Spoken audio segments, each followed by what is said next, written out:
네, 오랜만에 하나님 말씀을 가지고 또 나누게 되었습니다. 이 시간에 이제 제가 한 주에 하나씩 올리게 될 텐데, 무슨 주제를 가지고 나누냐면, 제가 매주 주일마다 우리 교구에서 나누는 교구 모임 시간에 전하는 말씀을 가지고 은혜를 나누려고 합니다. 제가 교구 모임 시간에 나누는 메시지는 이제 복음을 가지고 이제 복음 시리즈 설교를 하고 있습니다.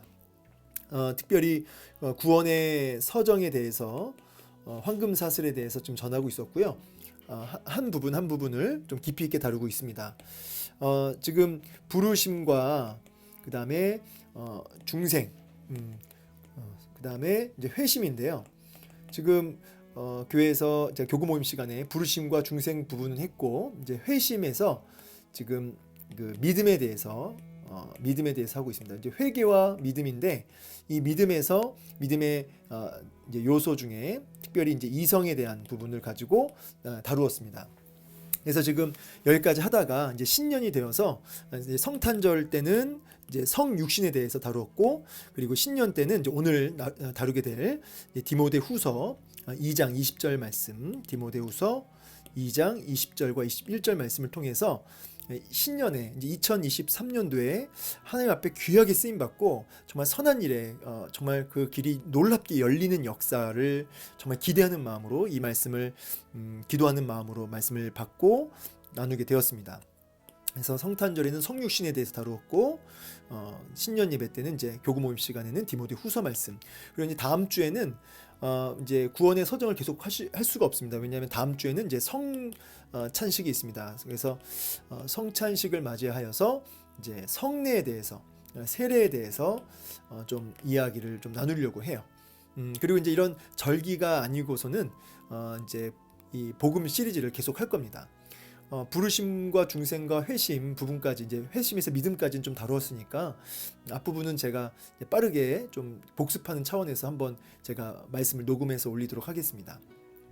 자, 오늘은 이제 신년 때 신년 우리 교구 모임 때 나누었던 이 디모데후서 2장 20절과 21절의 말씀을 좀 나누려고 합니다.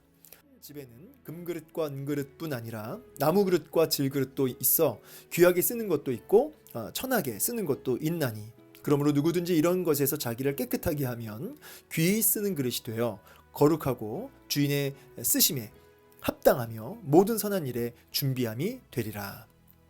아멘. 자, 오늘 말씀을 이제 바로 들어가기 전에 좀 문제를 좀 제기하고 싶습니다.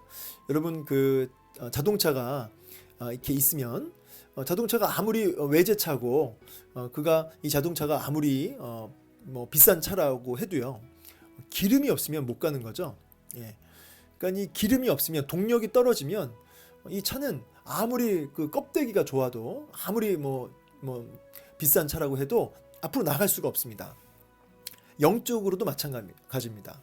우리가 뭔가 교회가 건물이 화려하고 또 많은 사람들이 모이고 또 여러 가지 뭐 준비된 갖추어진 시스템이 잘 갖추어져 있고 프로그램이 잘 갖추어져 있어도요, 이 영적 동력이 떨어지면요, 여러 가지 문제들이 나타나게 되는 겁니다. 교회에서 문제들이 많이 나타나는데, 그런 것들은 현상입니다. 현상이죠. 여러 가지 문제들이 보여지는 현상들이고요. 핵심은 뭐냐면 기름.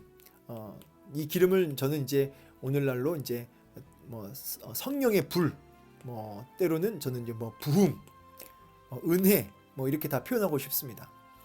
이 영적인 그 강력한 성령의 기름 부으심, 성령의 부어주심의 역사, 이런 부흥의 역사가 이제 자꾸 말라가니까 이제 문제가 안 될 것도 문제가 되어지는 현상들이 여러 가지가 나타나는 겁니다. 동력이죠, 이런 것들이. 근데 이런 것들이 약해지면 약해질수록 문제가 안 될 것도 문제가 돼요. 반대로 정말 성령의 기름 부으심, 하나님의 부어주시는 은혜, 이 부흥의 역사가 임하면 문제가 될 것도 문제가 안 되는 그런 일들이 벌어지는 거죠. 눈에 보이는 여러 가지 문제들은 현상이고, 본질은 뭐다? 그 영적인 동력이, 이와 같은 동력이 자꾸 이제 떨어지고 있기 때문이다. 결국은 부어주심의 은혜가, 성령의 불이, 정말 그 뜨거운 불의 역사가 오늘날 교회와 성도들 가운데 임해야 된다는 거죠. 그런 특별히 하나님께서 부어주시는 그릇은 어떤 그릇이냐, 이런 은혜의 불, 성령의 불을 이걸 받아야 우리가 정말 힘있게 앞으로 나갈 수 있지 않겠습니까? 근데 어떤 그릇에 이런 부어주심의 은혜가 있냐 이 말이에요. 오늘 이제 그 부분이죠. 근데 이제 그 부분을 나누기 전에 첫 번째로요, 이제 우리가 이제 한 가지 좀 더 생각해 볼 게 뭐냐면, 우리 그 많은 그 성도들이 또 뭐 아니면 안 믿는 사람들도 마찬가지지만 비판하는 것 중에 하나가 뭐냐면, 성도다워야 한다. 뭐뭐답게, 성도답게 살아야 된다. 목사답게, 장로답게, 권사답게, 이런 뭐뭐답게 살아야 된다. 근데 그렇게 뭐뭐답지 않다, 목사답지 않다, 권사답지 않다, 장로답지 않다. 이렇게 뭐뭐답게 살아야 되는데 뭐뭐답지 않은 게 문제다라고 오늘날 많은 비판을 교회 안에서도 교회 밖에서도 하고 있죠. 근데 저는 근본적으로 뭐뭐답게, 참 믿는 사람답게 살아야지, 이 말이 어떤 의도로 그렇게 한지는 알겠지만, 저는 완전히 그 포커스가 조금 다른 데 있지 않나. 문제의 원인은 이제 우리가 성도다워야 되는데 성도답지 못한 게 문제이기도 하지만, 더 본질적으로 성도가 아닌 것에서부터 문제를 저는 제기하고 싶은 거죠. 성도가 왜 그렇게 사는가? 성도가 아니라서 그렇게 사는 거죠. 목사인데 장로인데 권사인데 왜 그렇게 사는가? 그가 성도가 아니라서 그렇게 못 사는 거죠. 그러니까 우리가 목사답게 살자라고 이야기하기 전에 그가 성도여야 한다는 거죠. 저는 우리가 교회가 교회답게, 예배가 예배답게, 성도가 성도답게로 나아가기 위해서는 먼저 근본적으로 그가 성도여야 한다는 거죠. 목사여야 한다는 거죠. 거듭나지도 않은 사람한테 뭐뭐답게라는 표현을 쓰게 되면 말할 수 없는 그런 어떤 고통과 그런 어떤 짐이 되는 것입니다. 안 되는 거죠. 안 되는데, 태어나지도 않았는데 어떻게 살아라를 얘기하는 거죠. 태어나지도 않았는데 어떻게 살아야 된다, 뭐뭐답게 살아야 된다, 이렇게 얘기하는 거죠. 저는 오늘날 한국교회 문제가 많은 비판을 하는데, 뭐뭐답게의 문제라기보다는 거듭나지 못한 성도들이 이제 직분을 받고 그가 일꾼이 되고 교회의 어떤 리더십이 되어서, 저는 사실 교회를 가장 힘들게 하는 사람은 교회 밖에 있는 어떤 여타 종교들이 아니라 교회 안에 있는 거듭나지 못한 중직자, 거듭나지 못한 성도들로 인한 고통, 그것이 교회의 진짜 가장 큰 걸림돌이고 고통이다. 그래서 교회 밖에 있는 여러 이단이나 천주교나 여러 다른 타종교가 교회를 힘들게 하는 게 아니라, 교회 안에 있는 거듭나지 못한 성도, 특별히 중직자, 거듭나지 못한 자들의 그런 문제가, 성도가 교회 안에 진짜 큰 걸림이 아니겠는가. 그런 면에서 우리가 뭐뭐답게라는 어떤 그 비판 의식도 물론 필요하겠지만, 더 본질적으로 그가 성도인가, 정말 성도인가. 성도가 되면은, 참된 성도가 되면 뭐뭐답게라고 하는 부분은 저는 오히려 이렇게 좀 자연스럽게 하나님의 자녀로서 살지 못하는 것에 대한 고통이 있고 두려움이 있다. 그리고 몸부림이 있다. 그래서 그렇게 끊임없이 이렇게 변화되어져 가는데, 점진적으로. 근데 이렇게 뭐뭐답게라는 표현 자체는 어떤 그 사실 좀 율법적인 요소, 정답을 딱 꺼내놓고 이 정답까지 와야 된다는 거죠. 이 정답, 이 기준, 목사라면 이런 기준, 권사라면 이런 기준. 근데 그런 기준이라고 하는 것은 우리가 막 거기에 미치려고 막 애를 쓰는데 안 되는데, 마음에 거룩한 열정이 없는데 어떻게 이게 되겠습니까? 정답이기 때문에 그 일을 한다. 이거는 이제 자칫 이제 율법주의가 되고 외식주의가 되는 것이죠. 그러니까 참된 성도는요, 정답이기 때문에 그 일을 하는 게 아니라 열정, 사모함, 간절함, 이렇게 살 수 없다라고 하는 죄에 대한 혐오한 마음과 하나님을 좀 기쁘시게 하고 싶다고 하는 그런 열정이 그 안에 일어나니까 자연스럽게 가는 거죠. 그 정답을 향해서. 그러니까 이제 뭐뭐답게라는 표현보다는 그렇게 되어져 간다는 거죠. 자연스럽게. 이런 쪽으로 우리가 더 접근을 해야지, 자꾸 이제 어떤 정답을 이제 제시하고 그 정답에 미쳐야 된다고 하는, 그런 부분도 분명히 있겠습니다. 뭐 성도의 의무가 있겠죠. 근데 이제 그런 의무가 무거운 짐이 아니다, 이 말을 하고 싶은 겁니다. 자, 이제 조금 더 이제 다시 들어가자면 결국은 하나님이 성도에게 부어주세요. 예, 성도에게 부어주십니다. 성도에게 기름을, 성령의 불을 부어주신다. 은혜를 부어주신다. 이런 부흥의 역사는 어떤 그릇이요? 첫 번째는 성도라고 하는 그릇에게 부어주신다는 거죠. 성도가 아니면 부어주심의 은혜는 없다는 거죠. 오늘날 교회가 왜 이런 부어주심의 은혜가 없냐? 성도가 아닌 자들이 많이 있을 때 이 부어주심의 은혜가 없는 거죠. 그러니까 성도가 먼저 돼야 되는 것이, 그 그릇이 바로 이제 부어주심의 첫 번째 전제 조건이고요. 두 번째는 뭐냐면 오늘 말씀대로 깨끗한 그릇, 깨끗한 그릇에 하나님의 부어주심의 은혜가 있다. 자, 가치 기준이 완전히 달라요. 이제 세상은요, 금그릇, 은그릇, 이제 이런 그릇이 이제 가치가 있는 거죠. 세상은 물질 있고요, 실력 있고요, 능력 있고요. 그가 이제 금이어야 되고 은이면요, 그것의 가치 기준이 이제 거기에 있습니다. 그래서 그 사람을 귀하게 쓰는 거죠. 근데 이제 나무 그릇이나 뭐 질그릇 같이 이렇게 물질도 없고 보잘것도 없고 모자라고 형편없으면 그는 가치가 낮은 거죠. 귀하게 쓰임 받을 수가 없습니다. 세상 사람들은 금이 되어라, 은이 되어라, 이렇게 이제 스펙을 쌓아라, 화려해져라, 더 많이 갖추어라, 그렇게 준비되어질 때 귀하게 쓰임 받는다고 말하지만 하나님은 전혀 다르죠. 하나님의 가치 기준은 깨끗하냐예요. 그가 금이냐 은이냐 나무냐 질그릇이냐가 아니라 깨끗하냐, 이것에 가치를 매기신다는 거죠. 결국 하나님께서 부어주시는, 그래서 그 나아갈 그 길을 그 선한 일에 귀하게 쓰임받는 그런 놀라운 역사는 깨끗한 그릇일 때 이런 부어주심의 은혜가 있다는 것입니다. 그래서 2023년도 귀하게 쓰임받고 싶습니까? 정말 그 선한 일에 정말 준비되어지고 정말 열리는 역사들이 있기를 원하십니까? 그렇다면 스펙으로 준비되라가 아니에요. 물질로 준비되라가 아니에요. 그가 능력으로 준비되라가 아니라 거룩함으로 준비되라, 깨끗함으로 준비되라. 오늘 이 한 가지를 우리에게 분명하게 말씀하고 계십니다. 그래서 하나님과 나 사이를 막고 있는, 사실 이 깨끗하다라고 하는 것, 거룩하다라고 하는 것은 사실 이 깨끗함, 이 거룩함은 하나님의 속성입니다. 하나님의 속성이기 때문에 우리 스스로 막 깨끗해야지, 뭐 거룩해야지, 이렇게 해서 거룩해지고 깨끗해지는 게 아니죠. 그러니까 우리 내면에 이 깨끗하시고 거룩하신 하나님으로 채워지는 걸 뜻합니다. 그러니까 여러분, 정말 하나님과 관계없는 어떤 죄악된 습관들, 이런 어떤 죄악된 습관들, 또 하나님 앞에 내가 어떤 뭐 잘못된 중독들, 세상 즐거움이나 어떤 쾌락들, 이런 것들을 이제 끊어내고 하나님의 말씀으로 우리 내면을 가득 채우는, 예수 그리스도로 우리의 심령을 가득 채우는 이런 일이 이제 있어질 때 그가 깨끗하다, 거룩하다 이렇게 말씀드릴 수가 있는 거예요. 우리가 막연하게 깨끗해야 된다, 뭐 거룩해야 된다라고 하면은 너무 막연하게 생각한다는 거죠.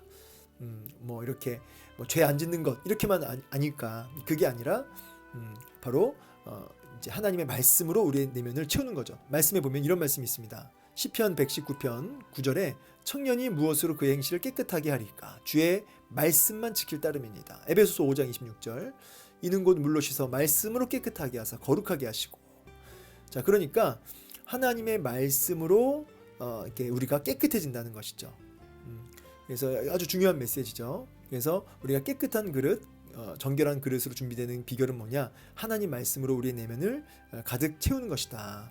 이제 여기에 답이 있습니다. 어떤 목사님이 하신 말씀을 제가 참고해서 드리는 얘기인데, 자, 이렇게 이 컵이 있습니다. 이 컵이 있는데 이 컵에 이제 물이 있어요. 근데 이제 물을 이제 누가 쳤습니다. 이 물을 쳐서, 이 그릇을 쳐서, 컵을 쳐서 물이 넘쳐 나왔습니다. 자, 쳤기 때문에 이 물이 흘러나왔죠. 그런데 이 안에 꾸정물이 있으면 치면 뭐가 나올까요? 꾸정물이 나와요. 자, 여기 오물이 있어요. 치면 뭐가 나와요? 오물이 나와요.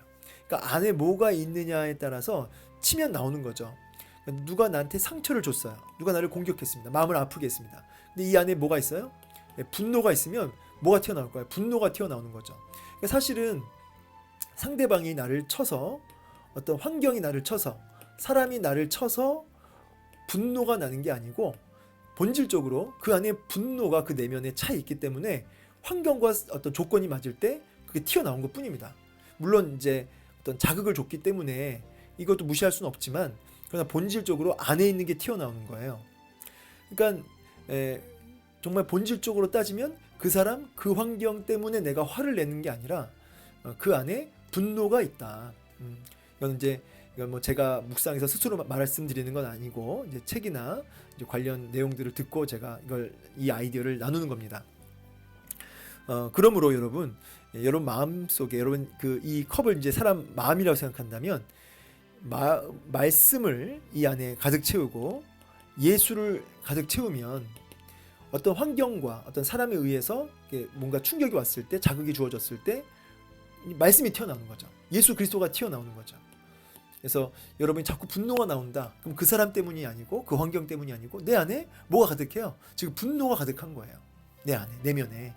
그래서 자극이 왔을 때 말씀이 튀어나오고 예수 그리스도가 튀어나오면 그 사람 안에 뭐가 있는 거죠? 말씀과 예수님을 충만한 거죠. 깨끗한 그릇이라고 한다는 것은 결국은 이제 이렇게 알 수 있어요. 환경과 상황에 의해서, 사람에 의해서 난 뭐가 튀어나오고 있는가, 이걸로 확인할 수 있습니다. 정말 말씀이 튀어나오면 그 내면에 말씀이 있는 거죠. 요즘 자꾸 분노가 나오고 짜증이 나오십니까? 그 사람 문제가 아니라는 거예요. 그래서 저는 오늘 이제 이 시간에 말씀으로 우리 내면을 채워야 한다. 하나님 말씀으로 우리 내면을 채워야 한다. 그래서 이 말씀이 채워져야 되고 예수 그리스도로 채워져야 되는데, 그 방법을 시편 1편 말씀으로 좀 나누고 싶어요. 오직 여호와의 율법을 즐거워하여 그 율법을 주야로 묵상하는도다. 자, 이게 우리 내면에 하나님 말씀으로, 예수 그리스도로 이렇게 가득 채울 수 있는 방법이라고 할 수 있습니다. 하나님 말씀이 즐거워야 돼요. 여러분, 우리가 이제 스트레스 받고 힘들고 지치면 여러분 뭘 찾으세요? 뭘 이렇게 즐거워하세요? 그게 이제 뭐 핸드폰이나 아니면 미디어, 어떤 영상, 아니면 어떤 운동, 뭐 여러 가지가 될 수 있습니다. 그런데 하나님 말씀이 재밌어야 됩니다. 하나님 말씀이 즐거워야 돼요. 재미가 있어야 돼요. 말씀이 너무너무 재밌고 즐겁고, 그래야 그 말씀을 주야로 묵상하게 되는 거죠. 예수 그리스도가 즐겁고 예수 그리스도와 그분의 말씀이 즐거워야 주야로 예수 그리스도와 그분의 말씀을 묵상하게 되는 겁니다. 이것이 우리 내면에 하나님 말씀으로 가득 채우는 비결이 되죠. 그리고 말씀으로 채워진 그 인생이, 예수 그리스도로 채워진 그 인생이 어떻게 돼요? 깨끗한 그릇으로 준비되어져서 하나님의 부어주심의 은혜를 이제 누리게 되는 것입니다. 승리하게 되는 거죠. 귀하게 쓰임받게 되는 거죠. 그래서 결론적으로는 하나님의 말씀이 즐거워야 한다. 그것을 주야로 묵상해야 된다. 네, 이 부분이에요. 물론 하나님 말씀이 이제 즐거워야 되는데, 우리는 죄가 즐겁죠. 쾌락이 즐겁죠. 그래서 말씀이 즐겁기가 어려워요. 왜냐하면 우리가 이제 이 세상 속에 살고 있고, 세상의 이 중력이 음란과 쾌락과 이런 중력이 어마어마하게 커요. 그 중력에 눌려가지고 우리가 스스로 여호와의 율법을 즐거워하는, 이런 역행하는, 중력을 거스리는 이런 일은 참 쉽지가 않습니다. 그래서 이제 반드시 이 중력을 거스리는 힘이 필요한데, 그게 이제 성령님의 도우심이에요. 그래서 여러분, 우리가 한 해에 성령님의 도우심을 이제 구하면서 하나님 말씀이 즐거워지고 하나님 말씀을 즐거워할 수 있도록, 성령님 역행할 수 있도록 하나님 도와주십시오라고 우리가 기도하면서 정말 하나님 말씀을 정말 주야로 묵상하는, 이 묵상이라는 단어가 이제 되새김질이잖아요. 그래서 저는 올 한 해 좀 하나님 말씀을 좀 이렇게 탐독하고 좀 연구하는, 설교를 위해서 연구하는 게 아니라 정말 그냥 하나님 말씀으로 나의 내면을 채우기 위해서 탐독하고 연구하는 이런 시간을 좀 가졌으면 좋겠다. 이렇게 좀 도전드리고요. 저도 그런 결단을 좀 해봅니다. 그래서 시간을 정해놓고 밤에 또 아침에 일어나자마자 이렇게 탐독하고 연구하는 이런 시간. 그래서 하나님 말씀을 종일토록 이렇게 되새김질할 수 있는, 하루 종일 그 말씀을 붙들고 늘어질 수 있는, 그래서 아침마다 묵상하고요, 탐독하고 연구하고요, 그리고 종일토록 그것을 되새김질하고 저녁에 이렇게 또 정리해보는 이런 시간이 있으면 좋겠습니다. 이런 결단을 하셨으면 좋겠어요. 그래서 말씀을 연구할 때는 이제 뭐 여러 가지 방법이 있습니다. 뭐 연구하는 방법이 뭐 요즘에 성경 통독하는 것도 많고요, 책들도 많고요. 아니면 저는 이제 개인적으로 조직신학책 하나 정하시면 이 조직신학책 안에 그 성경 구절들이 많거든요. 그래서 이제 그 조직신학을 그 관련된 성경 구절 주제별로 있는데 그런 성경 구절을 가지고 이렇게 묵상하고 연구하고 하면요 굉장히 이 하나님 말씀을 탐독하고 연구하는데 아주 체계적으로 말씀 연구할 수 있는 방법이 돼요. 저는 이제 웨인 그루뎀 조직신학 책을 좀 추천하고요. 뭐 다른 책도 많이 있습니다. 근데 이제 어쨌든 하나님 말씀을 이렇게 연구하고 탐독하는 성령님의 도우심을 구하면서 그렇게 묵상할 때 이런 부어주심의 역사를 우리가 누리게 되는 줄로 믿습니다. 말씀을 마무리하면서 깨끗한 그릇으로 준비되라. 오늘 깨끗한 그릇으로 준비되라고 하시는 이 메시지를 2023년도 붙들고 하나님 말씀으로 내 내면을 가득 채우는 그런 은혜가 구체적인 결단이 있으시기를 주의 이름으로 축원합니다. 감사합니다.